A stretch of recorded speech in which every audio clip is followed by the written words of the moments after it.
noches, muchas gracias.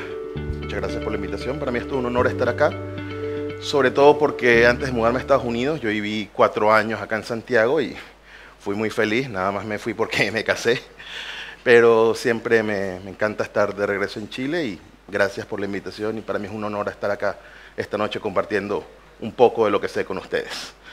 Y bueno, esta presentación yo la quiero... Si ustedes se llevan una sola cosa de esta presentación, que sea esta. Sin biotecnología no hay chela. Así de fácil. ¿Por qué? Ustedes saben cómo se hace la cerveza. La cerveza se hace fermentando cebada u otros cereales con levadura. La cerveza es una de las bebidas más viejas que se conocen, más antiguas. Las primeras cervezas se han encontrado haciendo análisis químicos en restos de cerámica de lo que hoy en día es Irán. Tiene alrededor de 7000 años. Entonces, si nosotros definimos la biotecnología como el uso de seres vivos o de procesos biológicos para lograr un resultado, la cerveza es uno de los primeros productos de la biotecnología. Entonces, la biotecnología últimamente ha adquirido ciertas connotaciones de laboratorios multinacionales, algo que está removido de uno, pero no. La biotecnología es casi tan antigua como la propia civilización humana. Repito, 7000 años. Y es una parte fundamental. Sin la biotecnología no se entiende nada de la historia ni de la cultura humana. Si nosotros no tuviéramos biotecnología, nuestra sociedad sería completamente diferente, si tuviéramos acceso a otras tecnologías. Entonces, parte de lo que yo quiero esta noche que se entienda es que si bien hoy en día usamos métodos distintos que requieren un conocimiento y un equipo más especializado, sí, eso es cierto, al final, en el aspecto macro, lo que estamos haciendo es simplemente versiones más refinadas de lo que nuestros antepasados han hecho durante miles de años. Entonces, sigamos acá. Esto, de nuevo, para seguir insistiendo en el aspecto histórico de nuestra relación con la biotecnología, es una tablilla sumeria donde se documenta lo que se le paga a un empleado. Y esta evidencia histórica, aquí en la tablilla se documenta cuánto de cerveza se le paga al empleado del templo. Entonces, imagínense, los sumerios tenían incluso una divinidad, una diosa de la cerveza y le dedicaban poemas y todo. Entonces, insisto, la biotecnología es usar organismos vivos, en este caso las levaduras, la foto que tenemos acá, para lograr un objetivo, un proceso. Otros frutos de la biotecnología moderna es la insulina. Anteriormente, cuando la gente tenía diabetes, se moría. Menos anteriormente, un poco más adelante en el tiempo, se descubrió que era una deficiencia de insulina y esta insulina se sacaba de animales, se sacaba del páncreas de cerdos, del páncreas de vacas, de perros, y esto primero necesitaba una cantidad enorme de páncreas para hacer un vial de insulina, una cosa monstruosa, toneladas y toneladas de páncreas. Era un proceso ineficiente, era un proceso caro y era un proceso donde no se podía purificar perfectamente la insulina y eso desencadenaba reacciones alérgicas en la gente. En la década de los 80 se logró clonar el gen de la insulina humana, poner en una bacteria y esa es la insulina que hoy en día tienen acceso los diabéticos y no se ven esas reacciones alérgicas que se veían antes. Entonces, la biotecnología nos sigue ayudando a muchos aspectos, tanto esto, que es tan específico y que es para una enfermedad, como el queso.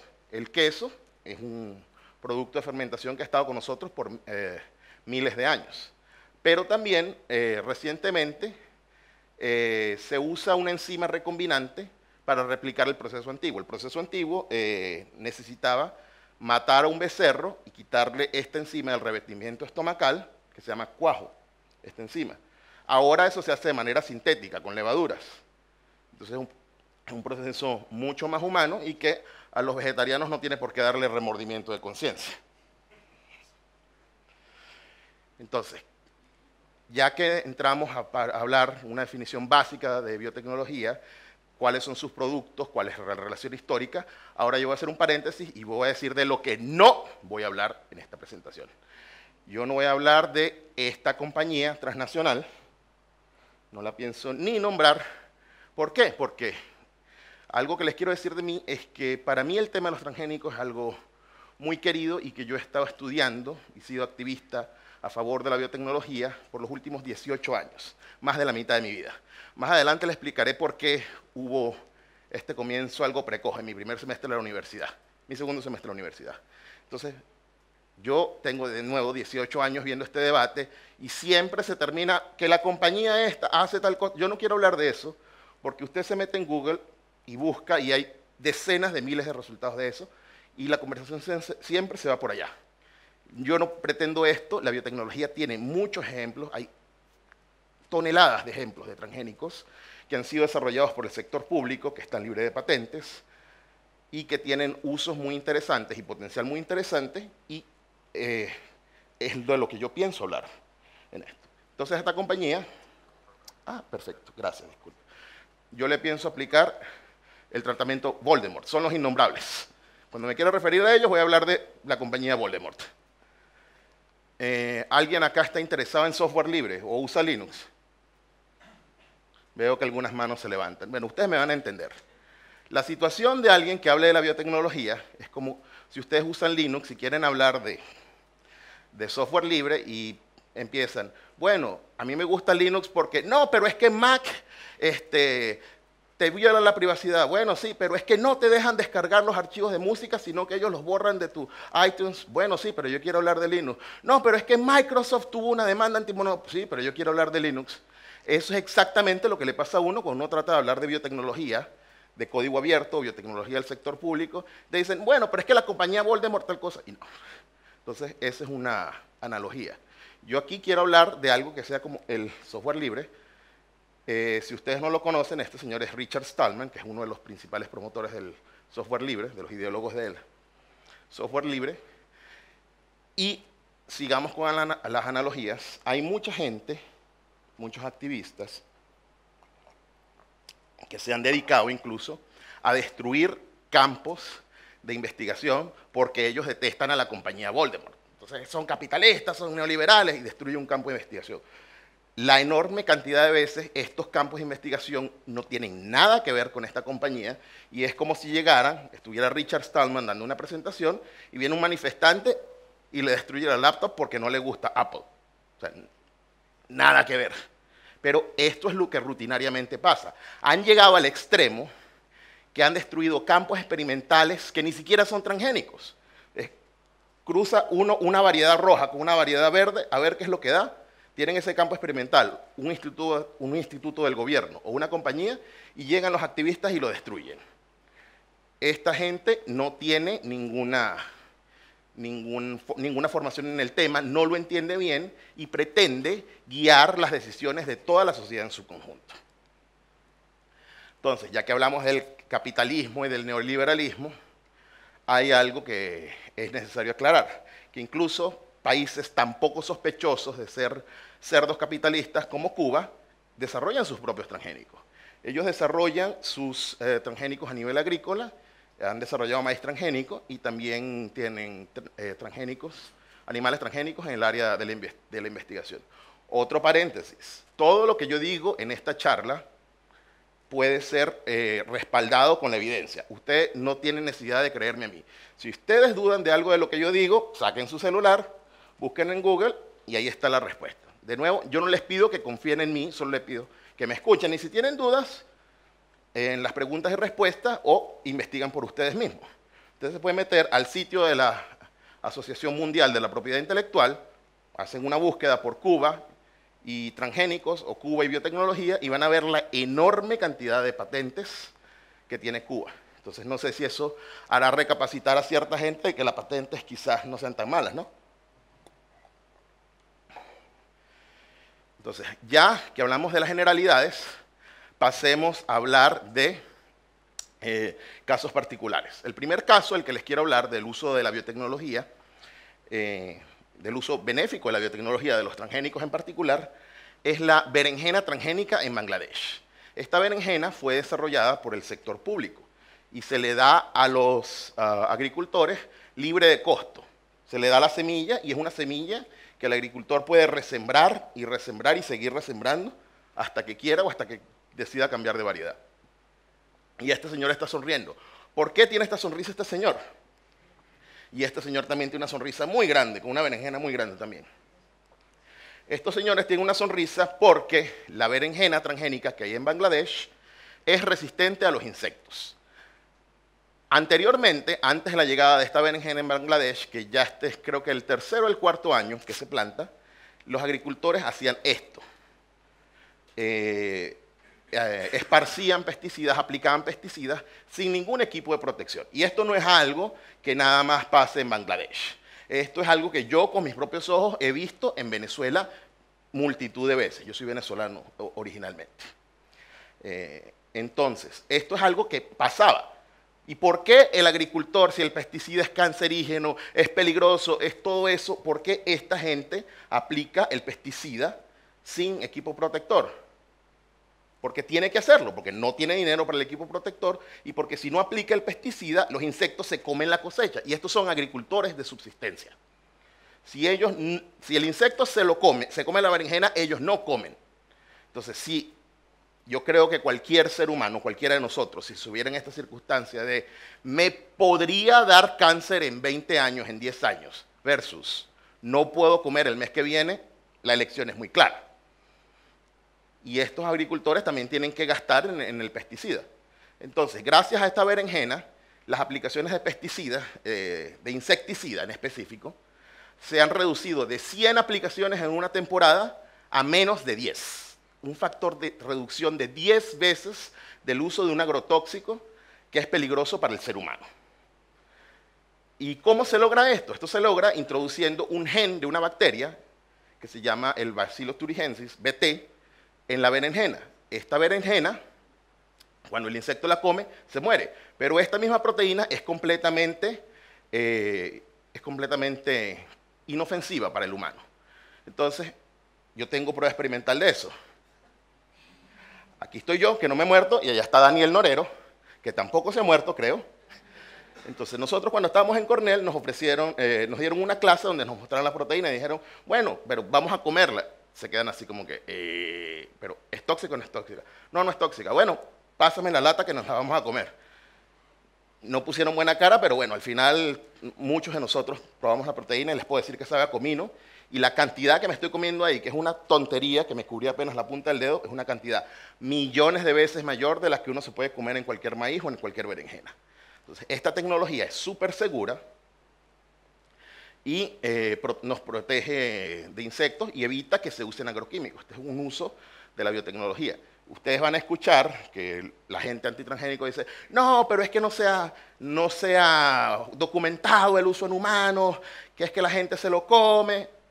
Uno, eso es un pesticida aprobado en agricultura orgánica, que hasta es inyectado dentro de la planta en ciertas plantas, como las curcubitáceas, los zapallos. Cuando hay problemas de plagas se le inyecta en agricultura orgánica. Y de nuevo, yo estoy vivo y Daniel está vivo. No tuvimos ni siquiera dolor de guata ni nada. Y bueno, el siguiente ejemplo del que quiero hablar, de transgénicos, es un maíz resistente a la sequía. Acá no se ve muy claramente, pero sí se ve la diferencia de color entre esta planta, que está amarillenta, y esta que está verde y rozagante. Se ve una diferencia apreciable de tamaño. Y esta es una planta que tiene un gen que hace que la planta no se seque tan rápidamente en condiciones de sequía. Se han hecho pruebas de campo en países africanos, donde la planta responde mucho mejor, pero por las regulaciones de bioseguridad, estas plantas se tienen que quemar. Entonces, estamos hablando de plantas perfectamente comestibles. Plantas que han sido criadas en un suelo que se podría estar criando otra cosa. Plantas que crecen en una región donde hay sequía. Y hay que quemarlas porque la ley de bioseguridad dice que si no están aprobadas, no se pueden comer. Entonces, imagínense el desperdicio de comida, que es esto, lo que representa esto para la gente que estuvo atendiendo estas maíces, que tiene la esperanza puesta en esto, que cuando hay una sequía van a tener esto, y no lo tienen. Es una tecnología que está probada, está reprobada, tiene años de estudio, ha pasado pruebas de seguridad, pero por regulaciones absurdas no le llega al agricultor. Esto para mí es increíblemente doloroso y triste. Otra aplicación de la biotecnología es la biotecnología aplicada al plátano, a la banana. Estas plantas están infectadas con una bacteria que se llama Xanthomona. Estas plantas esta bacteria es muy infecciosa y cuando ataca una planta rápidamente se propaga por toda la plantación, la destruye por completo. Entonces hay un banano transgénico, un plátano transgénico que es resistente. En la figura E ustedes pueden ver cómo no tiene ninguna de esas lesiones que hay en la figura G. Y en la figura H versus la I pueden ver el rendimiento. Entonces, estos plátanos han sido desarrollados por ingeniería genética con un gen de otra planta que es comestible, pero no, de nuevo, por las regulaciones, se han desarrollado en Uganda, no ha llegado al agricultor. Este plátano tiene más de, yo creo que va a cumplir los 10 años de haberse desarrollado. Y no se puede usar. Los agricultores, en vez de tener una planta que es inmune a la bacteria, cuando se les enferma una planta, la tienen que quemar por completo, porque si no, les destruye todas las otras. Y de nuevo, estos son agricultores de su subsistencia. Esta es gente que si se le enferma la planta, probablemente no coma. Entonces uno escucha muchos discursos acerca de la seguridad y de la soberanía alimentaria, pero cuando uno se enfrenta con este problema, no va a haber seguridad ni no va a haber soberanía alimentaria en un mundo en que los granjeros, los agricultores no tienen acceso a la biotecnología. Otro ejemplo, siguiendo con el plátano. Aquí es una foto preciosa, me encanta esta foto, porque se ve la diversidad de plátanos. Uno acá en Chile se ven una o dos variedades de plátano, en Venezuela se verán que 3 o 4, pero en las regiones de origen del plátano se ven muchísimas variedades de plátano. Pero el plátano tiene un problema grave. El plátano, el banano, ya no tiene sexo. Y el problema es que todas las plantas que nosotros nos comemos son clones, no se reproducen sexualmente. Entonces, si a mí me gustaría cruzar una de estas bananas con la otra, la única alternativa que tengo, de nuevo, es la biotecnología. Entonces, se encontró que un problema en ciertas sociedades que se alimentan básicamente de plátano, el plátano es una de los vegetales que más se come, que es como el arroz en otras culturas, es que hay deficiencia de vitamina A. Entonces, un grupo de científicos decidió desarrollar un plátano que tuviera no solamente el exterior, sino el interior también tuviera este color dorado, que tiene betacaroteno, el precursor de la vitamina A. Pero se pusieron a pensar, bueno, no podemos simplemente tomar un gen de otra planta porque la gente se va a molestar, que estamos jugando a ser Dios, que es un gen de otra cosa. Ok, se fueron y en Nueva Guinea encontraron un plátano que sí, que tenía esa característica. De nuevo estamos hablando de plátano, plátano. No estamos hablando de nada exótico, nada extraño, no son genes de pescado, genes de luciérnaga, no. Se encontró un gen de plátano. Ese gen de plátano codifica para la vitamina A. Entonces, bueno, luego se hizo una especie de cruce muy cuidadoso, se removió el gen de esta planta, se puso el gen en la otra planta, de nuevo, es un gen dentro de la misma. Si el plátano se reprodujera sexualmente, esto se pudiera haber hecho, como cualquier otra planta. Se puso el gen y se tiene un plátano que tiene vitamina A. Ustedes pensarán, bueno, eso ya es suficiente para que la gente no se queje, ¿verdad? No. Todavía se quejan. Aquí pueden ver a este señor vestido de plátano diciendo que no a los transgénicos. Entonces ahí es cuando ya yo tiro los plátanos. ¿Por qué? Porque de nuevo yo llevo 18 años en este debate y cada vez que los antitransgénicos radicales ponen un pero, los científicos dicen, bueno, vamos a encontrar un gen dentro de la misma familia de plantas y no funciona, no sirve. Esta gente es radical, es ideológica, no se rinde ante las evidencias. Y yo ya me cansé de querer hablar con esta gente. Yo puedo hablar con gente que no sepa de biotecnología, que esté dudosa, que quiera saber más. Pero con la gente que tiene una agenda radical, antitransgénico, simplemente no se puede ni se debe hablar. Simplemente, usted no le gusta, no lo coma, pero no impida que los demás nos beneficiemos de la biotecnología. Entonces, de nuevo, yo quiero hablar de un problema real, porque si ustedes se fijan, del debate antitransgénico siempre hay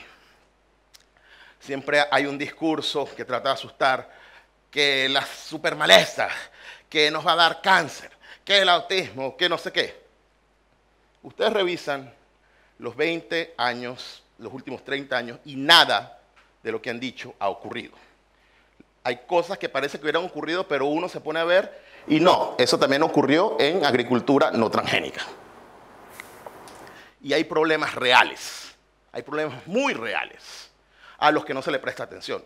Tal cual como tenemos al agricultor que usa insecticida sin ningún equipo de protección, pero eso es un problema que nadie le presta atención, ese señor no existe. Así también tenemos la explotación minera. Esto que tenemos acá es una explotación minera en Venezuela, se le llama el Arco Minero del Orinoco, es una explotación reciente, tiene menos de 5 años. Entonces, ustedes se meten al sitio web de Greenpeace, de nuevo, no me tiene que creer, esto puede ser Photoshop, métanse ustedes mismos, comprueben, busquen Orinoco y busquen Venezuela, no hay nada.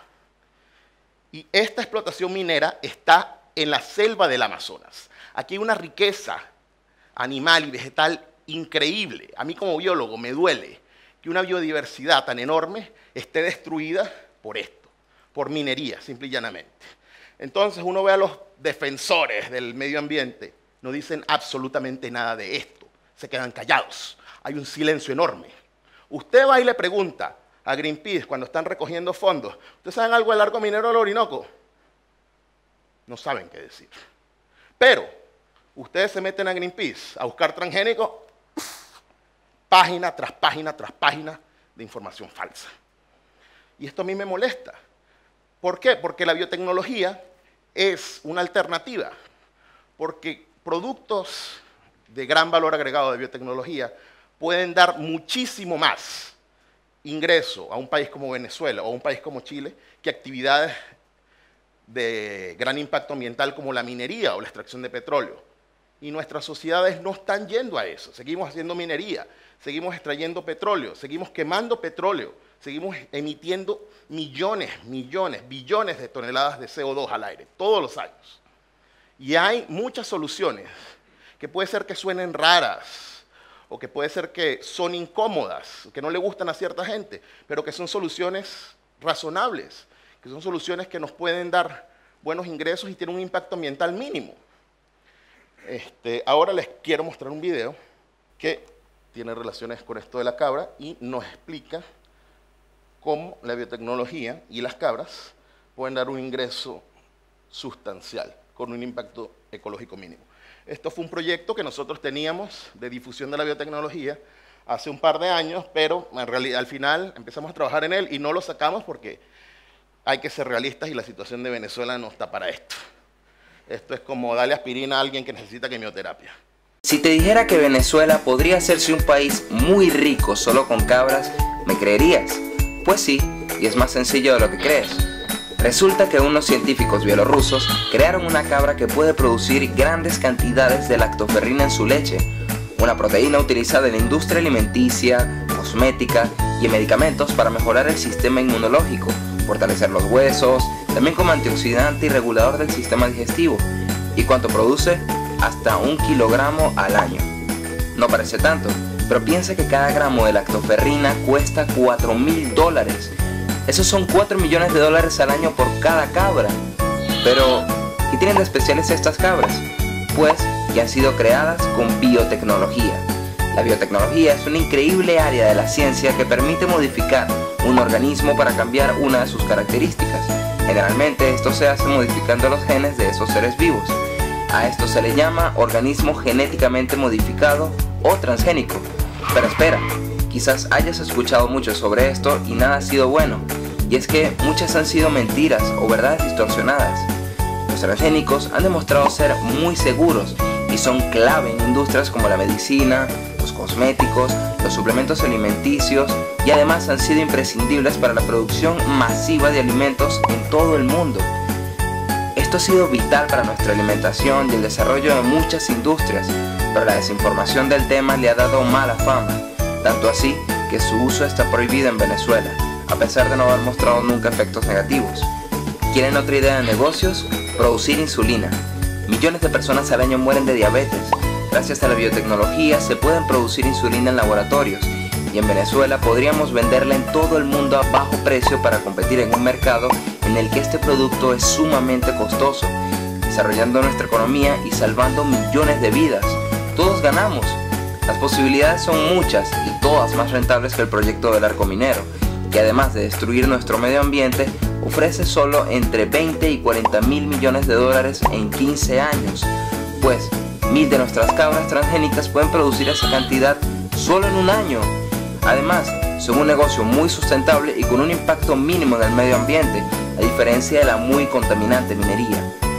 Muy pronto será historia el mercado del petróleo, y si decidimos de inmediato cambiar nuestro principal negocio y darle una oportunidad a la biotecnología, lo agradeceremos en unos años, cuando nuestra preocupación sea cuánto crecerá nuestra economía cada año y no a cuánto estará el barril de petróleo para saber qué tan mal le irá a nuestro país.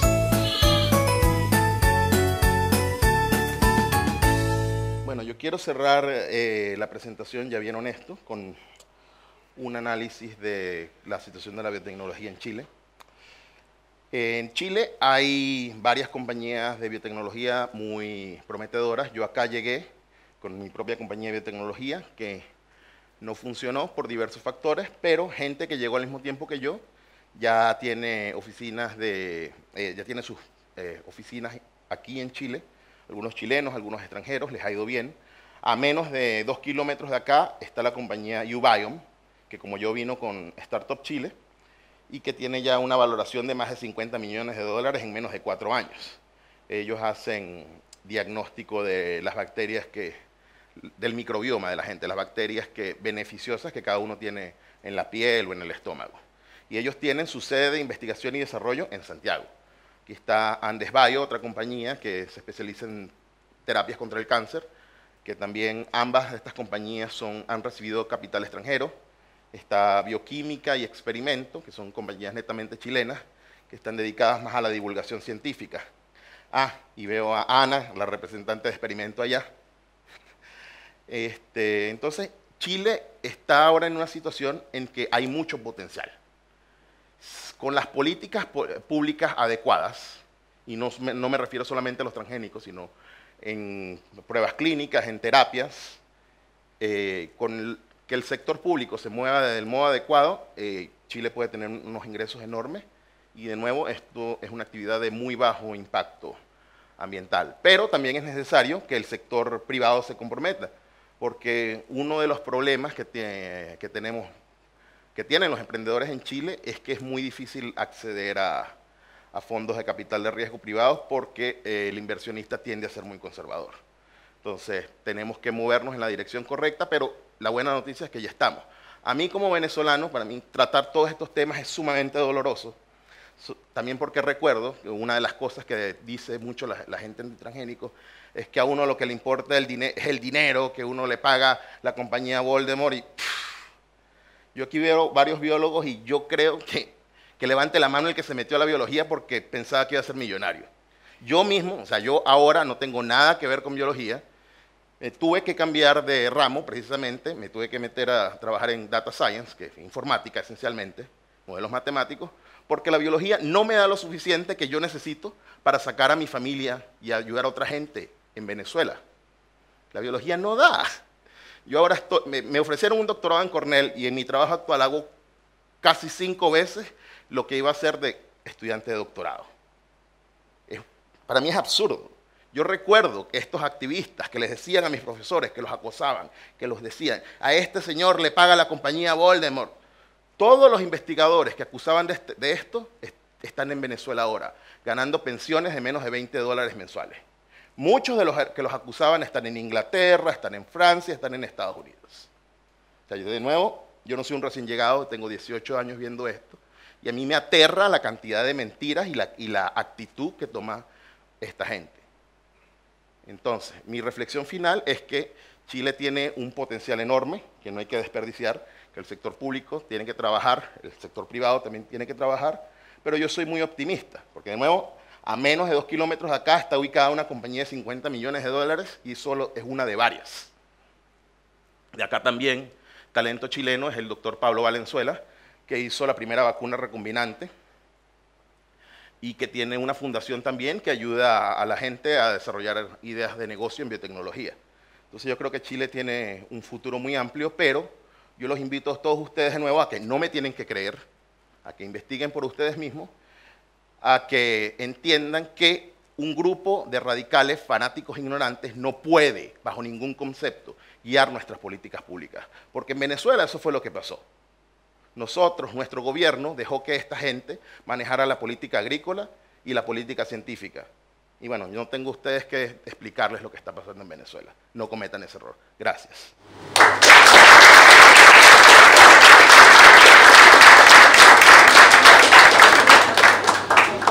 Muchas gracias, Guido. Y vamos a pasar ahora a unas preguntas que vamos a tener con las personas que han venido. Yo tomé nota de algo de lo que tú dijiste sobre Cuba, ¿no? Y efectivamente hice el ejercicio en Google de buscar Cuba, transgénicos de salud. Momento, recuerden, sin biotecnología no hay chela. Y efectivamente me salió un artículo en Granma, que es un diario que tampoco es sospechoso de ser demasiado Le paga Voldemort. amigo del capitalismo. Dice cultivos transgénicos para la sostenibilidad alimentaria. Y dice, si bien tal acontecimiento constituye, un extracto, o sea que hay antes otra cosa, si bien tal acontecimiento constituyó un verdadero hito tecnológico, la producción y comercialización de los organismos, OMG, organismos modificados genéticamente, ha estado acompañada desde entonces y hasta la actualidad de fuertes controversias y objeciones a su empleo, a pesar de la existencia plenamente fundamentada de una amplia información científica referente a la inocuidad de los mismos, a la salud humana y ambiental, la experiencia de más de 20 años de su uso comercial a nivel internacional y la presencia de un marco regulatorio bien definido, que obliga a la evaluación y aprobación caso a caso de los transgénicos a emplear. Extracto del Granma, o sea, tomando nota de lo que te había comentado, ¿no? Y mira, yo quería partir esta primera ronda de preguntas, ahora que nos has explicado un poco lo que es la biotecnología y los transgénicos, a varias cosas, ¿no? Un comentario, pese a que la expectativa de vida del ser humano, solo durante el siglo XX, o desde el siglo XX prácticamente se ha duplicado. Hay mucho movimiento antivacuna, antitransgénico y anti muchas cosas que pareciera indicar la evidencia, han favorecido mucho el bienestar de las personas. Es decir, las personas viven más años, tienen mejor salud, etcétera, etcétera, etcétera, más allá de los transgénicos en general, ¿no? ¿Cómo ves tú que se combate un discurso que parece ser básicamente ideológico con argumentos racionales? Esa es una primera pregunta. Ahí tengo una última. ¿Cómo ves esta especie de revalorización del orgánico? Hoy se valora mucho el orgánico, se aprecia mucho, se promueve, etcétera, etcétera, con la necesidad de alimentación masiva. Pareciera ser un debate no solamente complicado, sino que además divide un poco el de los países desarrollados de los subdesarrollados. Te dejo estas dos cosas para partir y obviamente para invitar a las personas a que ahora planteen sus preguntas. Adelante. Ya. Bueno, la primera pregunta tenía que ver con los movimientos anticiencia, antivacunas, antitransgénicos, en general, ¿no? Sí. Bueno, yo considero que primero el científico tiene el deber de comunicar lo que uno hace, de que la gente entienda que uno no es un bicho raro, que uno es un ser humano como cualquier otro, y de comunicar el trabajo de uno, porque eso falló mucho con los transgénicos. Los científicos pensaron, bueno, no, la gente no va a tener ningún problema con esto, y por muchos años, por los primeros, digamos, 5 a 10 años de la polémica, prácticamente ningún científico está involucrado. Y bueno, luego cuando se empezaron a involucrar los científicos, ya había una corriente fuerte de opinión en contra, porque este tipo de movimientos habían ocupado ese vacío, porque los científicos no se molestaban. Yo recuerdo claramente que no había mucha gente de mi facultad interesada en divulgación científica, pero ojo, también corrían tiempos en que los principales implicados en ingeniería genética en Venezuela no podían hablar libremente porque si no los metían presos. Incluso en 2001, 2002 ya había empezado ese tipo de coacción. Y bueno, en otras sociedades sí, los científicos no se han dedicado mucho a eso, pero últimamente esto está cambiando Y hay iniciativas como la que pertenezco, esta la Alianza para la Ciencia de Cornell, que Daniel y yo estuvimos, que se dedica a reclutar científicos y que expliquen sus puntos de vista, por una parte. Y por otra parte, de nuevo, yo considero que cuando uno habla con una persona de ese tipo, uno en realidad no está hablando con ella porque es como hablar con un fanático, es como que yo pretenda hablar con alguien de ISIS y decirle, no, tú no puedes andar matando a la gente porque sea gay. No.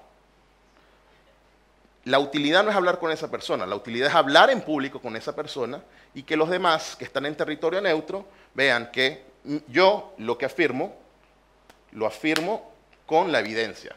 Yo no le digo, créanme, yo le digo, vaya usted y si no me cree, revise en Google. Y es el efecto lo que tú encontraste. Entonces, eso también, hay gente con la que uno no se puede pretender convencer al 100% de la población, pero sí se puede usar a esa persona para mostrar cómo yo llego a mis conclusiones y cómo esa persona llega a esas conclusiones, que miente, que distorsiona la evidencia, que usa ataques personales. Por ejemplo, yo recuerdo una vez tenía mucho menos entrenamiento, tuve un debate en la televisión chilena y prácticamente no me dejaron hablar, y una de las cosas que no se me quita de la cabeza es que esta persona está hablando en televisión y dice, no, pero es que si la diabetes no necesitas insulina para curarla, lo que necesitas es dejar de ver televisión y caminar más. Y yo así como que, pero bueno, estás en televisión. Entonces, la segunda pregunta era... Sobre la revalorización del orgánico, Ajá. de lo natural, del orgánico, y esta necesidad también de alimentación masiva también a bajo costo. El ser humano siempre tiene mucha nostalgia. Y siempre se asocia a lo que cuando uno era niño, pero uno no ve muchas de las situaciones cuando uno era niño que tenían su lado oscuro, precisamente porque uno no las procesaba. Entonces yo veo lo orgánico de la misma manera. Por ejemplo, lo orgánico siempre se dice que no tiene pesticidas. No, lo orgánico tiene muchos pesticidas. Lo que pasa es que hay una lista de pesticidas autorizados que son naturales, pero no porque sean naturales son menos tóxicos o no tienen impacto ambiental. El Spinosad, por ejemplo, que es una sustancia autorizada en agricultura orgánica, es peligrosísimo para las abejas. Pero cuando uno ve el debate de que los pesticidas agrotóxicos que destruyen a las abejas, uno nunca ve el Spinosad mencionado. Y uno nunca ve que alguien rete a un productor orgánico por usar Spinosad. Yo nunca lo he visto. No sé si alguien acá lo ha visto. Entonces, de nuevo, hay un doble estándar, que al orgánico se le perdona todo y a la agricultura convencional no se le perdonan muchas cosas y a lo transgénico no se le perdona nada. Y lo orgánico simplemente no hay manera de sustentar a 9.000 millones de personas sin destruir todo el Amazonas y cualquier otro bosque que nos queda, porque el rendimiento del orgánico no es mayor. Y de nuevo, no me tiene que creer. Usted va al supermercado, por lo menos en Estados Unidos, y usted agarra un tomate orgánico y cuesta el doble o más del doble que un tomate normal. Si el rendimiento es el mismo, ¿por qué cuesta el doble? Esa pregunta tan sencilla. Y de nuevo, de los 9.000 millones de personas que vamos a ser en 2050, la gran mayoría van a ser pobres. Incluso, suponiendo que el rendimiento es el mismo, pero es más caro por otro motivo, ¿cómo van a acceder a la comida estas personas? Y yo no lo digo con un interés abstracto o pensando en abstracto con los pobres, no. Yo he sido pobre. Yo durante mis años de universidad a veces no tenía ni qué comer. A mí me salvó de eso mi asesor de tesis, que se dio cuenta de lo que estaba pasando y todos los meses me daba una bolsa de comida. Para mí la pobreza no es algo abstracto. Para mí como venezolano, teniendo a mi familia en la situación que tengo, viendo a mis amigos bajar y bajar y bajar de peso, las fotos de Facebook, la pobreza no es algo abstracto. Es algo en lo que yo pienso día a día. Entonces, a mí me duele profundamente que se tenga este tipo de iniciativas y que de verdad al pobre se le ignora completamente, mientras se ignora a científicos que trabajan duro día tras día por un salario miserable y se les dice que a ellos solo les importa el dinero. A mí eso me parece insultante. Entonces, lo orgánico a mí no me parece ninguna. Ojo, hay prácticas dentro del orgánico que se pueden usar y que probablemente puedan ser mejores usadas con la agricultura tradicional y con ingeniería genética. Uno no puede ser dogmático y decir todo lo orgánico es malo. No, la manera en cómo se ha llevado, sí, pero hay prácticas que pueden ser correctas y que pueden conducir a mejores rendimientos y precios más bajos. pero uno puede ser dogmático, uno simplemente tiene que agarrar lo que funciona de acá, lo que funciona de acá y lo que funciona de acá y hacer una agricultura que sea mejor para todos y de precios más bajos para todos. Guido, yo invito a las personas que están presentes a plantear sus preguntas. Una sugerencia, pudiéramos hacer de pronto 3, o tú prefieres una a una. 3 preguntas. ¿Y tú prefiero una por una? Una por una. Por favor, una aquí. Una cosa. Necesito 2 más, otra acá. Por favor, acá. preguntas, no discursos. Los discursos me lo dan a mí en persona. Exacto, preguntas bien precisas para que entonces dé tiempo a varios contestar. Por acá, tú habías levantado y allá también. Hola, Guido, ¿qué tal? Hola. Mira, quería consultarte jugando un poco a abogado del diablo, lo que mostraste antes como la empresa Voldemort. En sí, ¿qué es lo que verdaderamente, o sea, es cierto en los transgénicos que causa daño? Porque entonces hay más mito que realidad, pero quiero saber si verdaderamente había una base real o al final todo es mentira. Primero, no podemos hablar de los transgénicos en general, sino de los que cada transgénico antes de entrar al mercado pasa por un periodo de investigación de mínimo 10 años. Son millones y millones de dólares en regulación. Y a veces es una cosa tan tonta como que yo agarro un gen del maíz y lo meto en trigo, 2 plantas comestibles, ambas, igual tienes que pasar por un proceso de 10 años. Yo agarro una planta de maíz y la bombardeo con rayos X y la planta se pone verde, y hay maíz verde, no estoy inventando, esa planta yo te la puedo vender mañana mismo en La Vega sin ningún tipo de regulación. ¿Qué pasó allí? Nadie sabe, nadie hace secuenciación, nadie hace el estudio de la planta, y eso es perfectamente legal. Entonces, de nuevo, nos enfrentamos al doble estándar.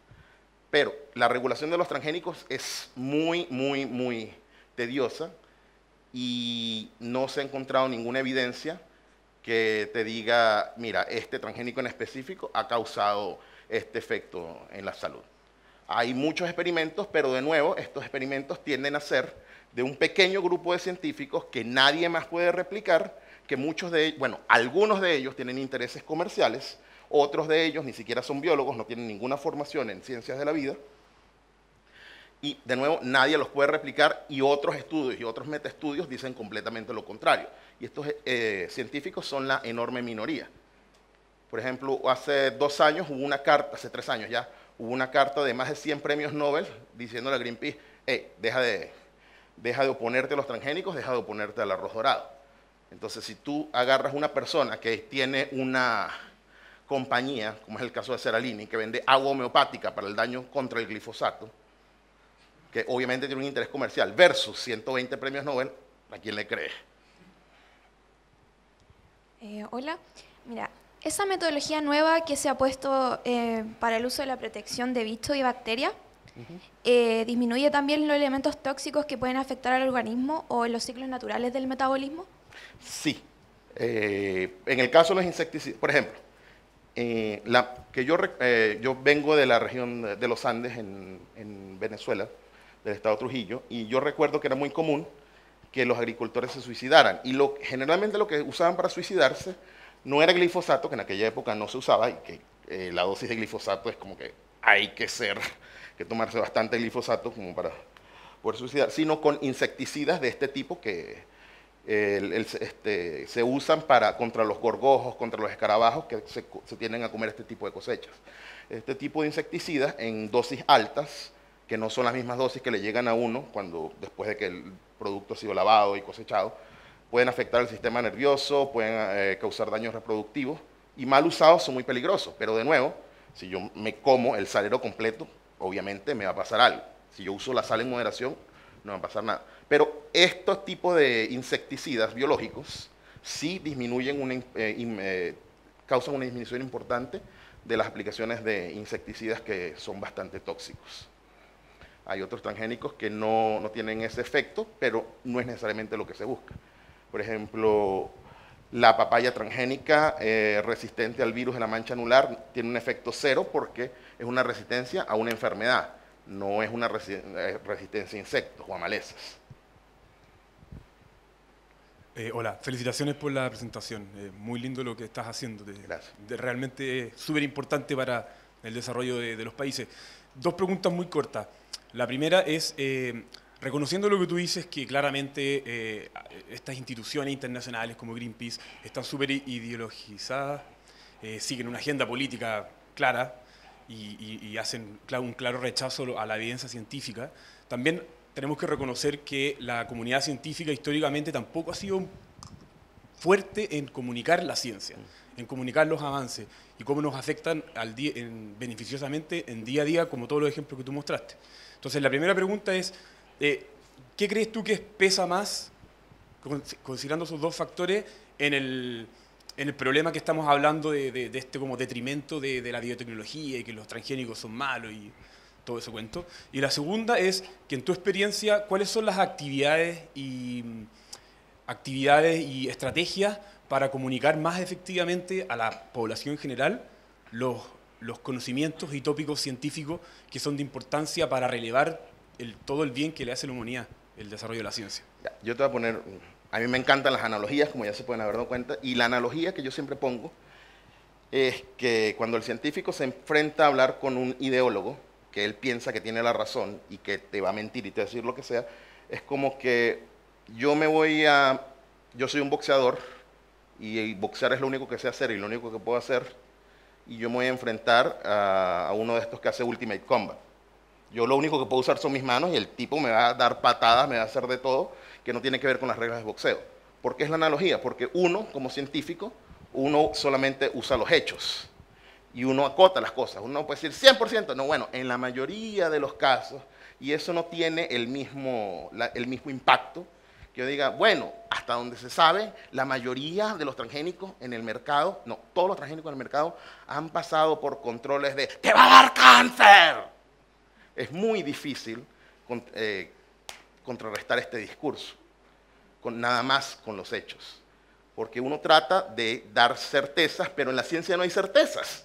Uno habla de un intervalo de confianza del 95%, uno no dice, no, esto es así, no, bueno, lo más seguro es que es probable, es que yo creo que esto sea así, y el otro te dice que te va a dar cáncer, que las multinacionales, que los suicidios de los agricultores. Entonces, es muy difícil y bueno, simplemente uno tiene que seguir hablando, hablando y hablando, y yo, personalmente, como les he dicho, este es un tema que es muy importante para mí, muy querido, y aunque lamentablemente ya no hago biología, mi día a día son modelos matemáticos y ecuaciones diferenciales, y Python y código, pero yo sigo haciendo esto porque me parece importante, porque me parece que es necesario que se comunique a la gente todo este tipo de cosas.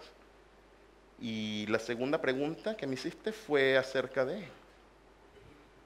¿Cuáles son las formas más efectivas? Ah, claro. Exacto, este tipo de charlas me parece que es muy importante. El día a día, también las conversaciones día a día, es que uno, por ejemplo, yo en mi Facebook soy súper transgénico. Entonces, yo recuerdo que hace como 7, 8 años, la mayoría de mis contactos tenían estas cosas y pegaban estas cosas y tenían estas actitudes, pero bueno, uno por uno va tratando de crear una conversación. Uno sabe que es una conversación que algunas personas las convences de una vez, a otras te dudan, pero buscan la información y se dan cuenta que no les está diciendo mentiras, que les está diciendo la verdad, lo que la data te respalda. Con otras personas sabes que es un proceso de meses, pero es necesario que uno también se tome el tiempo de hablar. Esto es una labor de hormiga, esto no es una cosa que doy una charla y todo el mundo aprendió y ya, chao, nos vamos a dedicar a otra cosa. Ojalá fuera así, pero no es así. Y bueno, también es necesario el hablar con los medios, el tratar uno de conseguir entrevistas. Así que cuando a mí muy amablemente me ofrecieron esta oportunidad de dar una charla, yo salté, por supuesto, yo siempre muy feliz. Y de nuevo, como dije al principio, para mí es un gran honor y un gran placer estar de vuelta en Santiago y bueno, que a ustedes hayan considerado que lo que tengo que decir es suficientemente valioso para estar aquí con ustedes esta noche y que ustedes me hayan muy amablemente donado su tiempo. No sé, tenemos tiempo para 3 preguntas más, parece, ¿no? ¿Sí? Uno, aquí, primero acá que está más cerca. 1, 2, y alguien más levantó la mano. Por acá, 3. 1, 2, 3 allá. Hola, me llamo María José Canales, muchas gracias por tu charla, realmente no conocía tanto el tema y hay hartos aspectos que me han ido quedando más claros, pero una de las cosas que quizás o sea, creo que en parte has dado una respuesta, pero no me quedó tan claro es el tema de por qué en estos países en que hay una pobreza súper grande y que veíamos que se quemaban ciertos cultivos porque realmente no estaban de acuerdo a la regulación de esos lugares, ¿qué es lo que impide, en vista del gran beneficio que podrían reportar a la población, que en esos lugares realmente se pueda llegar a una política pública que sea más favorable a los transgénicos? ¿Será este déficit comunicacional que de repente estaban comentando recién? ¿O existen quizás otras razones, no sé, otros poderes detrás de eso?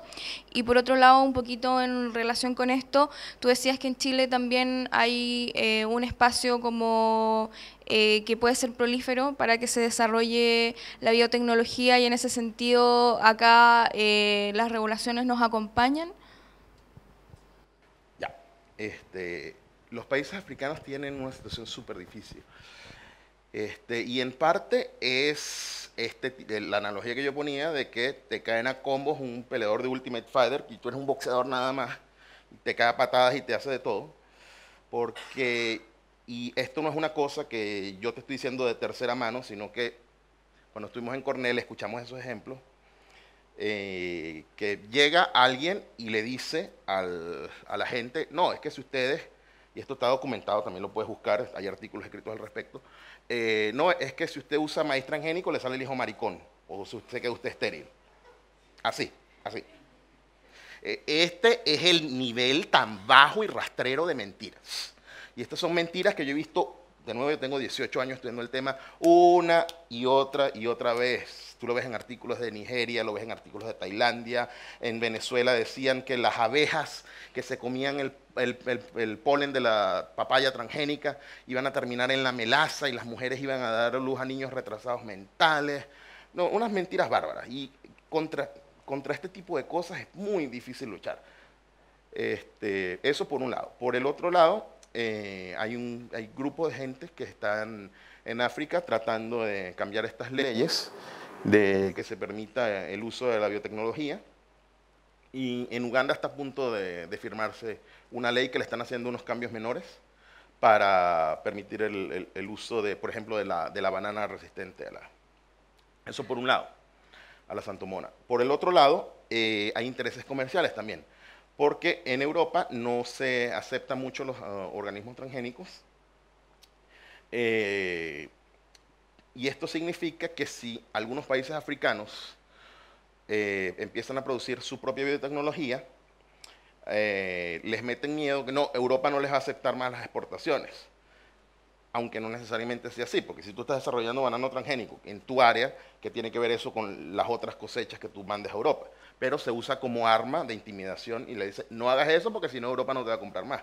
Y siendo Europa un mercado tan importante, pues obviamente hay cierta resistencia. En Chile se producen semillas transgénicas que usan agricultores en otros países porque nosotros somos la contraestación de Estados Unidos. Entonces, cuando está en invierno, nosotros estamos produciendo las semillas que usan los agricultores estadounidenses. Pero esa semilla, el agricultor chileno no la puede usar. Hay el caso de ¿cómo es que se llama, Daniel? El productor de maíz transgénico que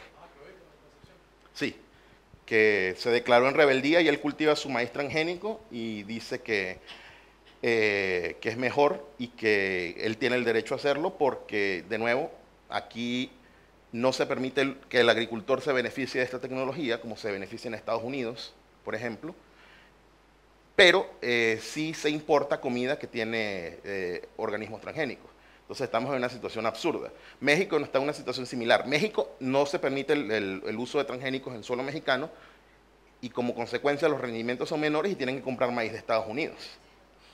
Entonces, es una situación absurda. Entonces, eso es una de las cosas que tienen que cambiar en Chile. Por lo menos se podría poner un principio de equivalencia de que regulación, por ejemplo, de Argentina o de otros países podría ser considerada equivalente para no tener que repetir ni usar recursos públicos en saber lo que ya se sabe. Gracias de nuevo por venir acá a hablar de este tópico, darte tu tiempo para nosotros, por así decirlo. Y mi consulta ¿es posible, Diego, usted hablaste de que la biotecnología era posible modificar el gene de una especie, por así decirlo. ¿Es posible modificar el genoma humano para poder, por así decirlo, eliminar algunas enfermedades degenerativas, por así, en el futuro? Y si se está en algún progreso de esto, ¿hay algo que lo esté bloqueando ese, por así decirlo, progreso? El progreso lo bloquea porque es una cosa muy difícil. No, primero que nada, me encanta la polera. Y el progreso está bloqueado porque es un tema súper difícil. De verdad que el cambiar el genoma de un organismo ya existente no es nada fácil, porque puede tener efectos secundarios. Entonces tú tienes que hacer un cambio preciso y generalmente se hace con un virus, pero ese virus quizás se encaja en el genoma en otro lado. Y hace 25 años los primeros intentos de terapia genética se pararon porque uno de los pacientes se murió de una manera completamente inesperada. Ahora hemos aprendido mucho y recientemente se logró curar una persona que tenía anemia falciforme, que es una enfermedad donde los glóbulos rojos toman otra forma y les dan unos dolores en las articulaciones terribles. Pero esa enfermedad se pudo curar y se está empezando a curar otras enfermedades, pero estamos apenas en la infancia de eso. Eso es uno de los aspectos donde Chile podría tener un futuro positivo. ¿Por qué? Porque las pruebas clínicas de este tipo de cosas se hacen por lo general en Estados Unidos. Y si nosotros podemos ofrecer un entorno similar, con mayor diversidad genética, con poblaciones de genética distintas, porque puede ser que en la mayoría de los anglosajones te funcione un método, pero en la gente que tiene una contribución genética mayor, de pueblos mapuche o quechua o lo que sea, puede ser que esto no funcione del todo, que funcione de otra manera. Entonces aquí podemos aportar diversidad genética y seguramente costos mucho menores y regulación más flexible, y si nosotros nos podemos traer acá, y tenemos también el conocimiento y tenemos la infraestructura, si nosotros nos podemos traer acá estas pruebas clínicas, puede ser una fuente de trabajo enorme y de ingresos enormes para Chile. Tenemos dos últimas preguntas porque el tiempo se nos acabó, pero tienen que ser muy precisas. Sí. Una acá y la última que habían pedido allá. Yo le iba a decir que se evaluaron los alimentos biotecnológicos hace más de 10 años y se determinó científicamente que no presentan un riesgo diferente a los alimentos de producción tradicional, y en Chile no están prohibidos los alimentos transgénicos. El problema es en el cultivo y el manejo de esa semilla, pero los alimentos están autorizados. Sí. Gracias por la aclaratoria, si no se entendió. Sí, en efecto es así. Hola, buenas noches. Mi nombre es Carlos y mi pregunta es muy simple. Quiero llevarla más bien al ámbito político. ¿Por qué? Porque hemos visto mucho lobby de la contraparte de estos temas respecto de la gente que está en contra del uso de la biotecnología en distintos tipos de alimentos, en su proceso, en su elaboración y todo aquello.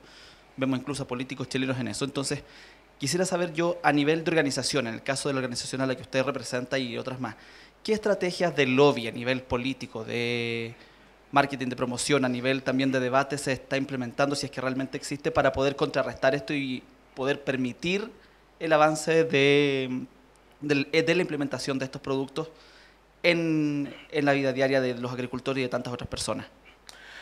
Ya, en mi caso particular, dado que me tocaría hacer lobby político en Venezuela, pues por razones obvias no estoy haciendo. En los capítulos de África de la Alianza por la Ciencia de Cornell, eso está mucho más activo. Ellos conocen a diputados, conocen a senadores, tratan de intervenir en el desarrollo de los bocetos iniciales de las leyes, tratan de llamar a la gente cuando toca la hora de ir a votar. Acá en Chile no estoy seguro de qué tipo de lobby se hace, la verdad. Bien. Bueno, ya para terminar, quisiéramos primero, Guido, agradecerte mucho por la conversación que hemos tenido hoy. Como forma de agradecimiento te vamos a entregar un pequeño logro, supongo que la biotecnología, para que lo lleves. Muchas gracias. Y